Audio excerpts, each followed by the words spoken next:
महाकाय सूर्यकोटि समप्रभ निर्विघ्नं कुरु मे देव सर्वकार्येषु सर्वदा।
स्वाति नक्षत्रे तुलाराशो जातस्य वेणुविनोदनामधे गुप्तानामधेयस्य धर्मपत्नी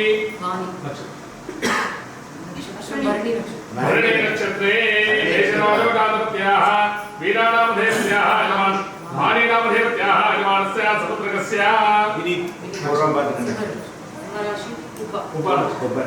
पूर्व फलने नक्षत्रे सिंहराजो जातस्य विनीत गुप्तानामधेयस्य यजमानस्य सह कुटुम्बानां सभ्रातकस्य गोत्रोद्भवस्य गुप्तानामधेयस्य धर्मपत्नी कमलादेवी नाम धर्मपत्नी राजेश ज्येष्ठपुत्रस्य राजेश गुप्तानामधेयस्य सुनीता नाम धर्मपत्नी सृजन नामधेयस्य ऐश्वर्या नामधेयस्य यजमानस्य कनिष्ठपुत्रस्य राकेश नामधेयस्य यजमानस्य చెప్పండి अस्माकं सह कुटुंबानां कायिक कंसालिका नीलति सर्वे सत्ते बावसुंधराय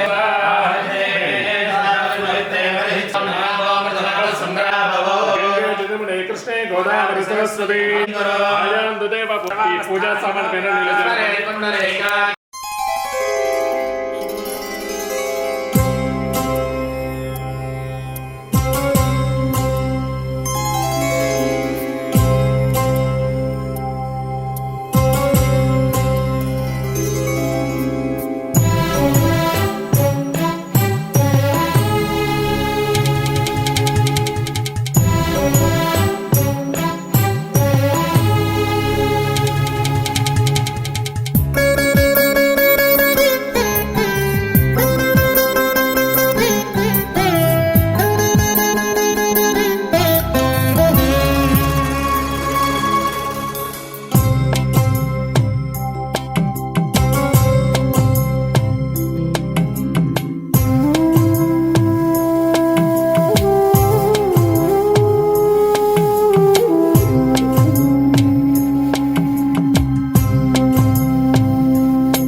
యాదేవి సర్వభూతేషు బుద్ధిరూపేణ సంస్థిత నమస్తస్యై నమస్తస్యై నమస్తస్యై నమో నమః చెప్పుకుంటున్నట్టుగా ఆ అమ్మవారు నాయన ఆ ఈశ్వరుడు యొక్క పాదాలు చేరడమే జీవితం యొక్క లక్ష్యం కాబట్టి చక్కనైనటువంటిది కలో పార్థివం శ్రేష్టం. కలికాలం నందు పార్థివలింగార్చన చాలా వైశిష్టమైనటువంటిది. ఎంత ఐశ్వర్యం ఉన్నా ఏది ఉన్నా బంగారలింగాన్ని అర్చించినా పార్థివలింగంతో సమానం కాదని చెప్పింది శాస్త్రం. కాబట్టి ఈ కలియుగమునందు ఆ పుట్టములతో తయారు చేసినటువంటి లింగాలను ఏర్పాటు చేసి దాన్ని ఎవరైతే అర్చిస్తారో వారు నాకు ఇష్టలవుతారు అని చెప్పి పరమేశ్వరుడు చెప్పినాడు. కాబట్టి ఈ కలికాలంలో అత్యుత్తమైనటువంటి యొక్క పార్థివ లింగాన్ని అర్చన చేస్తున్నాం. ఎందుకంటే మనం లింగార్చన చేయాలి అంటే నిత్యము లింగాన్ని అర్చించి దానికి అభిషేకించి ఆ తీర్థం తీసుకొని మంచినీళ్ళు కూడా ముట్టుకోవద్దని శాస్త్రం. నేను నీళ్ళు తాగడానికి ఆనందం కూడా అదేంటండి అంటే పరమేశ్వరుడు తన శిరస్సును గంగను భూమికి వదిలిపెడితేనే మనకు నీరు దొరికింది. ఆ నీరేగా సర్వప్రాణాధారం. నీరు లేకపోతే ఏం లేదు. ఇంత మనం వలసలో కొంచెం ఒక గ్లాస్ నీళ్ళు ఇవ్వండి తాగితే స్ట్రెంత్ వస్తుంది. బాగా టైట్ అయిపోతే స్నానం చేసి వస్తాడు. స్నానం చేయగానే ఎక్కడ లేని శక్తి వస్తుంది. ఆ నీటిలో ఆ శక్తి ఉంటుంది. ఆ భూమై సర్వా దేవత సమస్త దేవతలందరూ కూడా నీటిలోనే నివసిస్తూ ఉంటారు. అందుకే తీర్థయాత్రలకు వెళ్తే నదీ స్నానం చేస్తారు, పుష్కరాలు వస్తే నదీ స్నానం చేస్తారు, సముద్ర స్నానం చేస్తుంటారు. ఏమయ్యా అంటే దేవతలు ఋషులు తమ తపస్సునంతా కూడా ఆ నదులలో తీర్థాలలో ధారపోసి ఊర్ధ్వలోకాలకు వెళ్ళినారు. ఎవరైతే నిత్యము కూడా ఈ తపస్సును ఆచరణ చేయలేరు, నా భక్తులు భక్తి శ్రద్ధ కలిగిన వారు ఇక్కడికి వస్తారో వారు ఆ తీర్థయాత్ర చేసినా ఆ నీటిలో మునిగినా వారికి ఆ సంపూర్ణమైనటువంటి తపశ్శక్తి వాళ్ళకి రావాలి అని చెప్పి ధారపోసినారు. అంత గొప్పనైన శక్తి నీళ్ళల్లో ఉంటుంది కదా. ఆ నీరు మరి మనకి ఎలా అందిందయ్యా అంటే ఆ నిత్యము తపస్సులో ధ్యానంలో మునిగిపోతుండే ఆ పరమేశ్వరుడు తన జటాజూడం నుంచి గంగన వదిలితే భూమి మీదకి నిలవచ్చింది. మరి అంత శక్తిని మనకు ధారపోసినటువంటి ఆ పరమేశ్వరుడికి మనం థ్యాంక్స్ చెప్పుకోవాలి కదా. నిత్యముడు కృతజ్ఞత భావంతో ఉండాలి కదా. కాబట్టి ఆ పరమేశ్వరుడికి కించిత్ జలంతో అభిషేకం చేసి ఆ తీర్థాన్ని తీసుకుంటే కానీ తీసుకో. కానీ మనం బంధువులనే కలియుగాలి. కలికాలంలో ఇంత భక్తి శ్రద్ధలు కానీ ఆచరణాది కానీ ఉండవు. ఎందుకంటే అది కలిమాలి. ఇది ఎప్పుడు నా బుద్ధి నిలబడలేదు. చెయ్యాలని తపన ఉన్నా సమయం రాదు. ఏదో వ్యవహారాలండి మరి జీవితం వెళ్ళదీయాలి అంటే ఇవన్నీ కావాలిగా. ఉద్యోగాలు వ్యాపారాలు వ్యవహారాలు నిన్ను నడపాలిగా. నా మనసు ఎందు లేదని కాదు కానీ నాకు కుదరట్లేదు. ఏం చేయాలయ్యా అంటే ఎవరైతే నిజంగా అలా శివభక్తి కలిగి శివార్చన చేసుకోవాలి అని వారి మనస్సుల యందు ఉండి వాళ్ళు చేయలేకపోతూ బాధపడుతున్నారో వారికి మాత్రం ఒక రహస్యాన్ని చెప్తున్నాను అని చెప్పి పరమేశ్వరుడు అమ్మవారికి ఉపదేశం చేసినాడు. అమ్మ ఎప్పుడు తల్లి ప్రేమ కదా, బిడ్డలను ఎట్లా ఉద్ధరణ చేయాలనే చూస్తూ ఉంటుంది.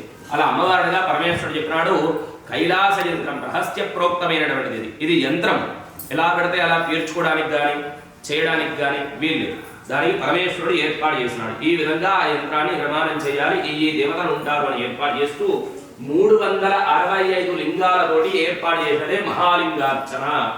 అంటే 365 రోజులు కూడా నిత్యము శివలింగానికి అభిషేకం చేసి అర్చన చేసిన సంపూర్ణ ఫలం అనేటువంటిది ఒక్కసారి మహాలింగార్చన చేస్తే వాళ్ళకు లభిస్తుంది అని చెప్పినాడు. మరి ఆ మహాలింగార్చనలో 11 ఆవరణాలు ఉంటాయి. 11 ఆవరణంలో ఆ మహాలింగ స్వరూపంలో పరమేశ్వరుడు ఉంటారు.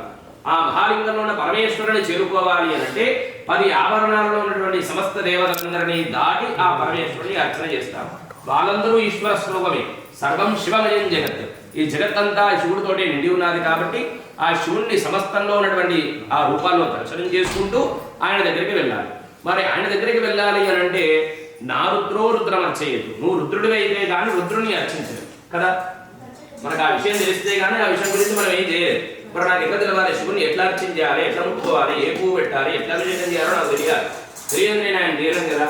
మరి అప్పుడు ఏం చేయాలయ్యా అంటే ఇంతకుముందు అయ్యగారు చెప్పినట్టుగా మహాన్యాసాన్ని తెలుసుకోవాలి. మహాన్యాసాన్ని తెలుసుకున్నట్లయితే నఖ శిఖ పర్యంతం అంటే కాలి గోటు నుంచి శిఖ వరకు కూడా ఈ శరీరం అంతా పాపభూయిష్టమైపోతూ ఉంటుంది.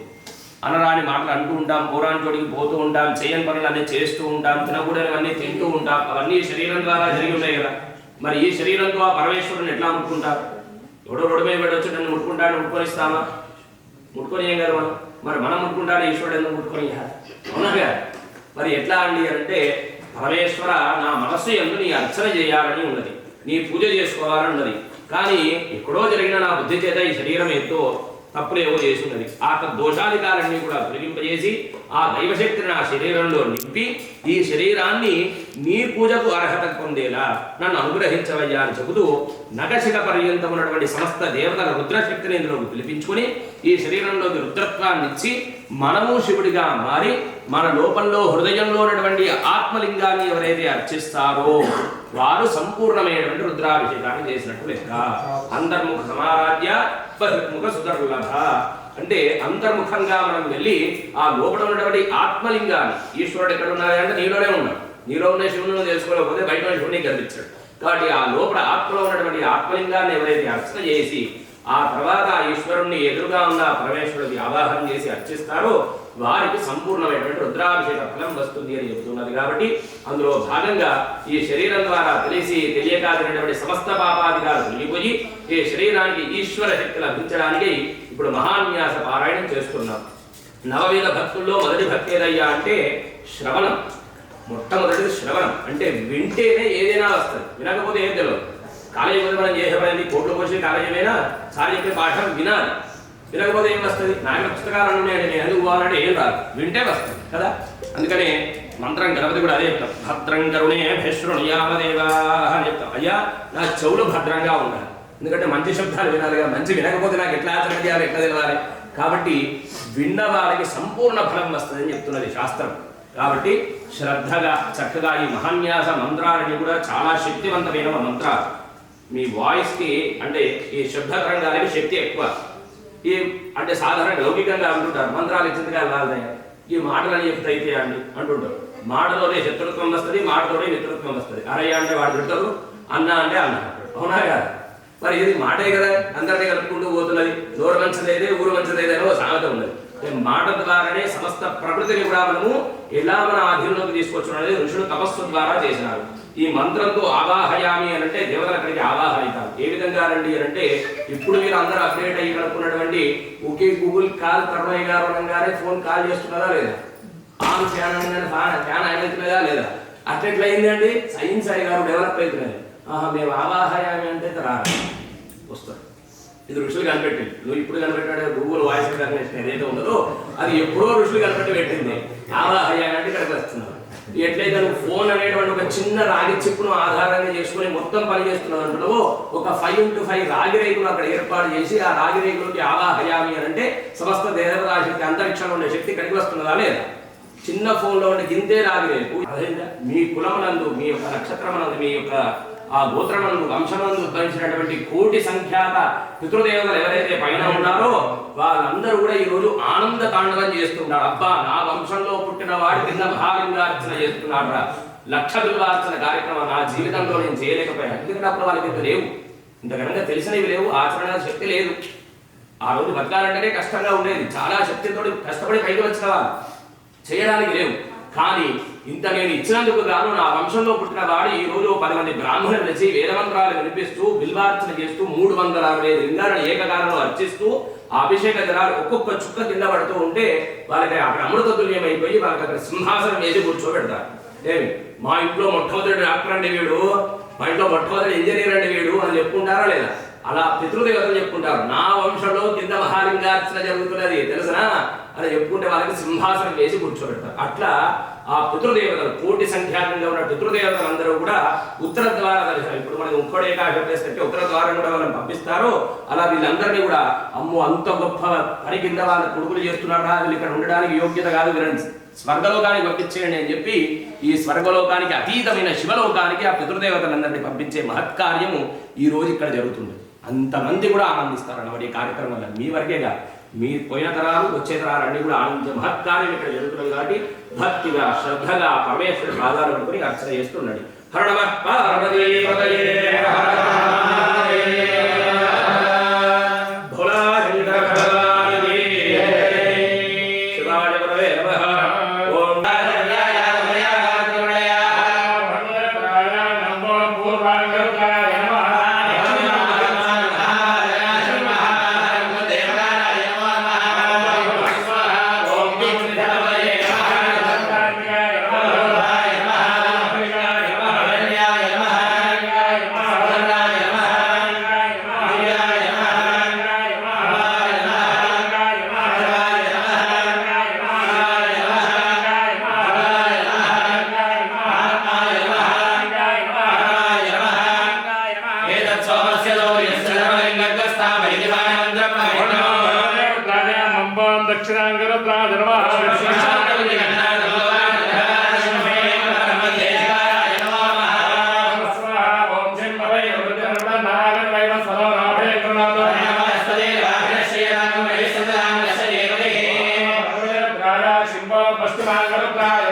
स्वातरं शान्तं पञ्चमवेश्वरस्वं यद्दे जवयं भवन्तो भवते प्रायाय ओम समुद्धाकृतातु नमस्कारते पूर्वे वदुनिपादो दक्षिणे आदिशंकरः पश्चिमे पाद विष्णुजो नेत्रधत्वोत्तरे ऐशान्यां पाद मार्गो आग्नेयां पार्वतीपुरी नैऋत्यां पाद मार्गो वायुव्यां नीलोनिधः ऊर्ध्वेद्रो पादो नारायण महेश्वरः ध्यानद विक्रतो नमः आदिशंकरः आदे उत्तरद्वारनो गौरवा नगाते दया सर्वाय यावे हंताय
दक्षिणहस्ता नमः रुं वामहस्ता नमः द्राम्नाभ्ये नमः यं पादाभ्यां नमः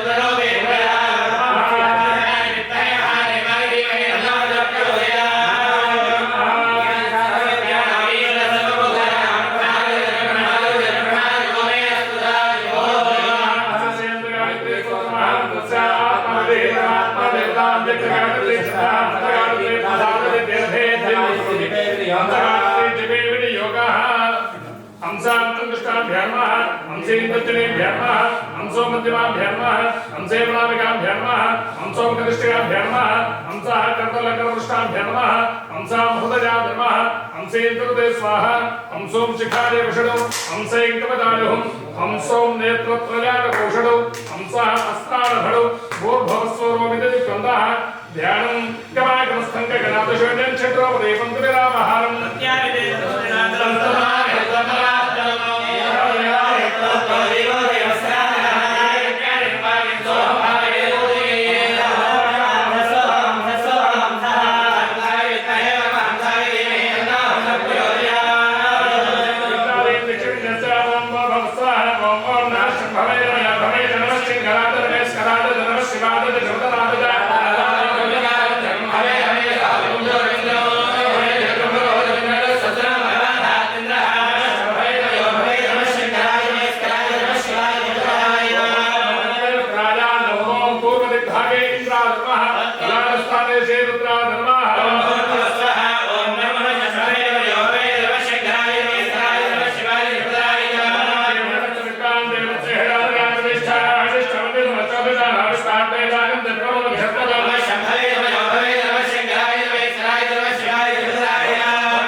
भागे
अस्ति गतैः सर्व पापैः प्रमुच्यते सर्व भूतेषु अपराजितः भवति ततः भूत प्रेत पिशाच ब्रह्मराक्षस यक्ष यमदूत शाकिनी भागिनी भागिनी शत्रु सर्प श्वापद तस्कर ज्वरादि उपद्रवः उपघाताः सर्वे ज्वलन्तं पश्यन्तु मां रक्षन्तु मम सहकुटुम्बं रक्षन्तु। Namaste.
उपस्वादे पृथ्वी मदद्यां रुद्रादे मनसा विश्वदध्यगो सल्लन्दरे गजोदये उमाबान्धरे सुरस्वामिने नमः वचसा नमामि मी वापस आगे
ఎందుకు మగవాళ్ళే చేయాలి అంటే ఆడవాళ్ళకి ఏం చేయాలంటే ఎప్పటికీ వాళ్ళకి ఎనర్జీ రెడీగానే ఉంది, ఎప్పటికైనా యుద్ధానికి సిద్ధంగానే ఉంది. కాబట్టి వాళ్ళకి ప్రత్యేకంగా ఎనర్జీ ఇవ్వాల్సిన లేదు, ఎక్కువ ఎనర్జీ ఇస్తే వాళ్ళకి మన కష్టం. అయితే మామూలుగా గమనించండి, ఒక ప్రయాణం చేసి వచ్చి రాత్రి 12-1 గంటలకు ఇంటికి వస్తే తెల్లారి మనం 3-4 గంటలు లేవాలంటే మనం కింద లేదు. అంటే శరీరం లేచినా పద్ధతిగా, కానీ ఆడవాళ్ళు ఏంటంటే 5 వేలు లేచి వాళ్ళ వాళ్ళు చేస్తారు. ఎందుకంటే ఎనర్జీ వాళ్ళతో ఎప్పటికీ ఉంది, ఎప్పటికది రొటేట్ అవుతూనే ఉంటుంది వాళ్ళకి ఎనర్జీ.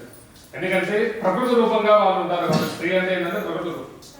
కానీ అందులో అసలైన వాళ్ళు లోపలికి కదా వాడి దగ్గరికి వెళ్ళాలంటే ఇంటర్నల్గా వెళ్ళిపోతుంటారు. మనం ఏంటంటే ఏం చేస్తామంటే ఎక్స్టర్నల్గా వెళ్తే ఎక్కడ ఆగేది, ఎందుకంటే ఇంకా పైన పొదలు ఉంటుంది తప్పించి మూలం అనేసారు. కాబట్టి వేరు దగ్గరికి పోవాలంటే లోపలికి వెళ్తూ ఉంటారు. అందరికీ ఎంతమంది చెప్పినట్టుగా అంతర్ముఖ సమాధాధ్య బహిర్ముఖ దుర్గ, బయట వెళ్తే ఏమి జరుగుతుంది లోపల ఉంటుంది. కాబట్టి ఒక్కొక్క ఆవరణ దాటుకుంటూ మొత్తం ఇవన్నీ కూడా 11 ఆవరణాలు, ఒక్కొక్క దగ్గర ఒక్కో రకమైనటువంటి దేవతాశక్తి మన కోసం సిద్ధంగా ఉన్నది పూజ అందుకోవడానికి. కాబట్టి మీరు చెప్పిన దగ్గర 2 గింజల అక్షతలు వేసుకుంటూ ఆ దేవతల్ని ఆవాహనం చేసుకుంటూ వాళ్ళ దగ్గర పర్మిషన్ తీసుకుంటూ మెల్లమెల్లగా అసలైనటువంటి ఆ చైతన్యం ఎక్కడైతే ఉందో అక్కడ వరకు వెళ్ళడం. కాబట్టి మంచిగా నమస్కారం చేస్తూ చెప్పండి. సమరుణ్మయే పరేషాణ పరామృత రసప్రియ అనుజ్ఞ దేహిమే శంభో ప్రథమ ఆవరణ అర్చనే. నిలుపుకోండి. అష్టలింగాత్మక ప్రథమావరణ రూప అష్టలింగాత్మక ప్రథమావరణార్చనం కరిష్యే. అక్షరాలు చేతులు పట్టుకోండి. నేను చెప్పినప్పుడు చెక్కు దగ్గర 2 గింజల అక్షరాలు వేయండి. ఓం రాధా రవీంద్ర మల్లా హరే హరే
సుప్రతిష్ఠిత వస్తువు ఈ ఒక్క లింగానికి భస్మము గంధము వేయండి.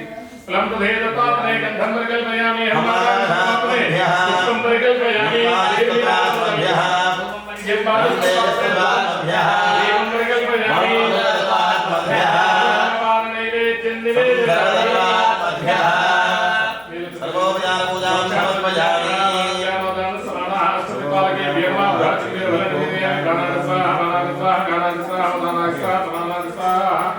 అక్షతలు వేడి సర్వతత్వాత్మభ్యః తాంబూలాన్ని సర్వబలాల పూజాన్ని సమర్పయామి. పసుపు కుంకుమ వేయండి. ఓన్లీ భస్మము గంధము మాత్రమే కాదు. భస్మము గంధము అదే చెప్పండి. అభీష్ట సిద్ధిమే దేహి శరణాగత వత్సల భక్త్య సమర్పణే తుభ్యం ప్రథమ ఆవరణ అర్చనం. అక్షతలు తీసుకుని అమ్మ సాత్వికండి వెళ్ళి అనేనా ప్రథమావరణ స్థిత అష్టలింగాత్మక అష్టదిక్పాలక పూజయ మహాత్రిపురసుందరేతుమేన మహాలింగ పరమజ వస్తు ప్రేరాదు. మళ్ళీ చెప్పండి. సమరుణ్మయే పరేషాణ పరామృత రసప్రియ అనుజ్ఞ దేహిమే శంభో ద్వితీయ ఆవరణ అర్చనే. చతుర్వింశతిలింగాత్మక ద్వితీయావరణ స్థిత బ్రహ్మ విష్ణు రుద్ర అర్చనం కరిష్యే.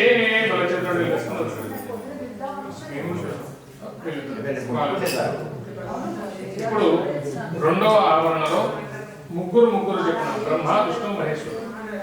రుద్రుడు వేరే, మహేశ్వరుడు వేరే, శంకరుడు వేరే. వీళ్ళు ఒక్కొక్క కేటగిరీ ఒక్కో రకమైనటువంటి పేరుతో వాళ్ళు ఉంటున్నారు. అయితే 8 దిక్కుల వీలు ఉంది. మన భూత భవిష్యత్ వర్తమానాలు, మన జననము స్థితి మరణము అంటే పుట్టించడం, దాన్ని నడిపించడం, తర్వాత లయం చేయడం, ఇదైతే ఉన్నదో ఈ త్రికాలకు సంబంధించినటువంటి వాటిని నిర్వహించేవారు ఈ 8 దిక్కులో ఉంటారు. ఇప్పుడు ఇక్కడ కనబడుతున్నాయి కదా 3 3 3 3 3 చొప్పున మొత్తం 8 దిక్కులో ఉంటే వీళ్ళు ఆ సృష్టిని నడిపిస్తూ ఉండేటువంటి వాళ్ళు వీళ్ళు. కాబట్టి వాళ్ళకి నమస్కారం చేసుకుని చెప్పినప్పుడు చెప్పిన దగ్గర 2 గింజల అక్షతలు వేయండి. ఓం బ్రహ్మణే జ్ఞానం పరమం ప్రసాదే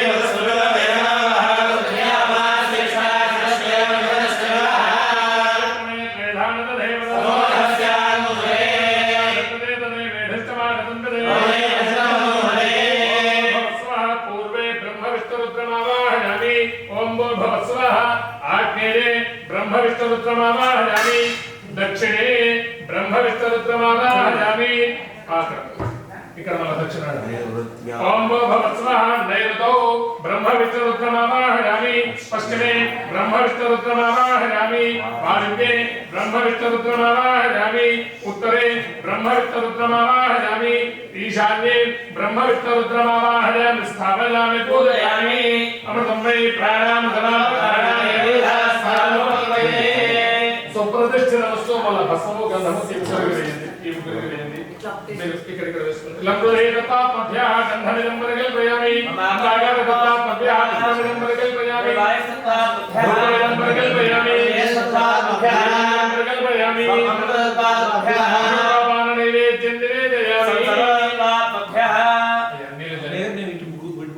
మీ వైపు వరకు మీరు వేయండి. వాళ్ళ వైపు వరకు వాళ్ళు వేసుకున్నాం. నైవేద్యం పెట్టండి. నీళ్ళు చల్లండి. ప్రోక్షాపదిత్య సత్యం మధ్యంలో షంజామి అమృతస్వామృతావసరతే స్వాహ బృహత్యం మీద ఫలం నివేదయామి. ప్రాణాని స్వాహ మనాని స్వాహ జ్ఞానాని స్వాహ దానాని స్వాహ సమానాని స్వాహ మధ్యం దేవగమాణీయం మస్తముఖారాధికారం రాజమనీయం సమర్పయామి. అక్షతలు వేసేది సర్వతత్వాత్మభ్యః తాంబూలాది సర్వపదార్థ పూజాం సమర్పయామి. చెప్పండి. అభీష్ట సిద్ధిమే దేహి శరణాగత వత్సల భక్త్యా సమర్పయే తుభ్యం ద్వితీయ ఆవరణ అర్చనం. అక్షతల నిరోధులు పెట్టండి. అనేనా ద్వితీయావరణ చతుర్వింశతిగా బ్రహ్మ విశ్వపుత్రబోధజ మహాచతుర్సుందర సమేత మహాలింగ. మళ్ళీ చెప్పండి. సమరున్నది హరేశాన పరామృత రసప్రియ అనుజ్ఞ దేహిమే శంభో తృతీయ ఆవరణ అర్చనే. అష్టాదశలింగాత్మక తృతీయావరణ స్థితా తాండవేశ్వరార్చనం కరిష్యే. ఈ ప్రాకారం ఉన్నది కదా, ఈ ప్రాకారం మొత్తం కూడా 4 వైపులా కలిపి 108 లింగాలు. మన నక్షత్రాదులు, నక్షత్రాలకు ఉండేటువంటి పాతాలు, మన రాష్ట్రాదులకు వీటన్నిటినీ కలుపుకుంటే 105 అంటే మన జీవిత చక్రం మొత్తం ఏదైతే ఉన్నదో దానికి సంబంధించినటువంటి దేవుడు. వీళ్ళని ఆనంద తాండవేశ్వరుడు అంటారు. అంటే ఆ యొక్క ప్రమదగణాలు ఎప్పుడో స్వామివారి దగ్గర ఉంది. ఈ యొక్క సృష్టి మొత్తం నడుస్తూ ఉన్నప్పుడు అన్ని రకాలైనటువంటి వ్యాపకాలు ఉంటాయి కదా, వాటన్నిటికి సంబంధించినటువంటి వాళ్ళు. కాబట్టి అక్షరాలు తీసుకుని కొంచెం ఎక్కువనే తీసుకుని 2 గింజలు ప్రతి లింగం మీద పడే